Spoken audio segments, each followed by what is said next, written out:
I opened your book, saw your name, turned the pages, they were much the same. Story of a young girl who was not good enough, tried too hard to please, and then she gave up. Wake up, Regina, it's not your fault. Believe it. So Jenny, thank you for taking time away from your practice. I know you help a lot of people with self-esteem issues. So I'm a mental health clinical counselor, and I specialize in complex post-traumatic stress syndrome and depression, anxiety. Wake up, Regina, it's not your fault. Believe it for a minute, there are riches in your vault. Wake up, Regina, it's not true, a mistaken belief, it's not the real you. So Jenny, as you listen to the song Wake Up Regina, in the chorus it says, wake up Regina, it's not your fault. Don't believe it for a minute, there are riches in your vault. How do you, in what you do to help other people, how do you relate to that? Regina's kind of living with this mistaken belief that's driving a lot of her life, is it's my fault. So when things go wrong, it's my fault. That's a young place that she's living from. And so wake up, there's so much more. And I think your opening words in the song where you're turning the page of her book and the words are much the same over and over and over. It's stuck in a loop.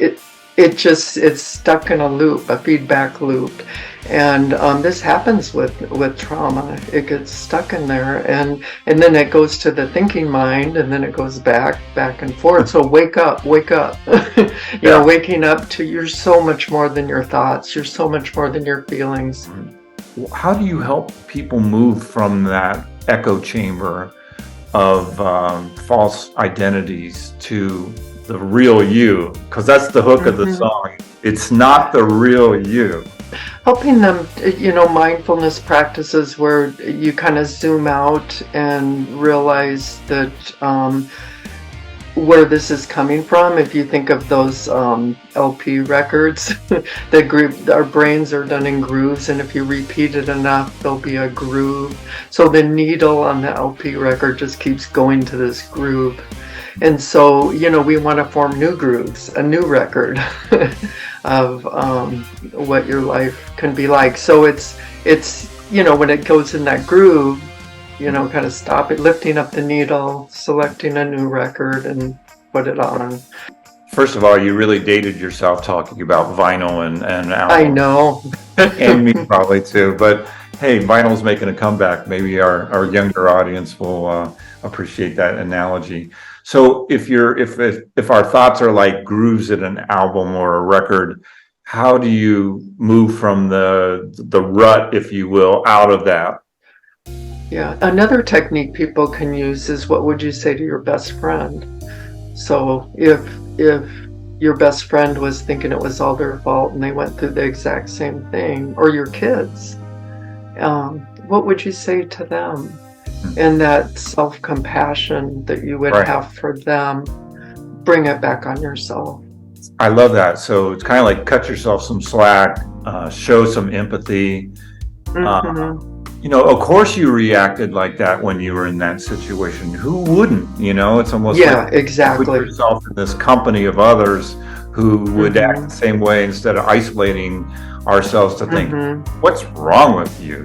Why did you do that, or why do you react that way?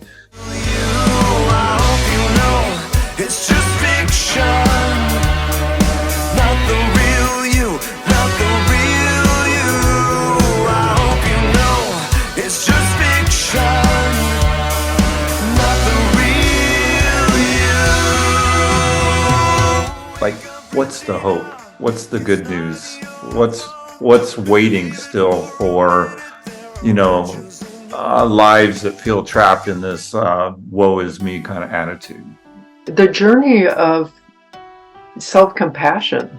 I mean, so often, people that were abused, they have this harsh introject of the abuser that's kind of in their head. And so the good news is that the brain can change itself. You can change this. And if anyone's looking for help, further help, the therapies that can be really effective, there are many. The two I really enjoy working with and see being effective is internal family systems. Richard Schwartz is the founder. They can Google that and find a therapist in their area. Accelerated resolution therapy for trauma, complex PTSD or PTSD can be very, very helpful.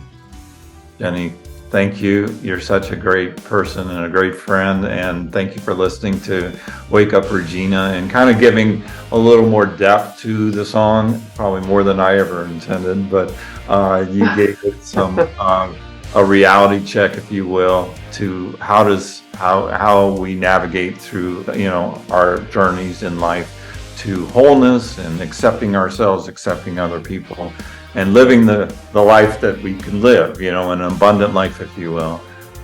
I appreciate your song, Rob. I just think it's a message that really needs to get out there.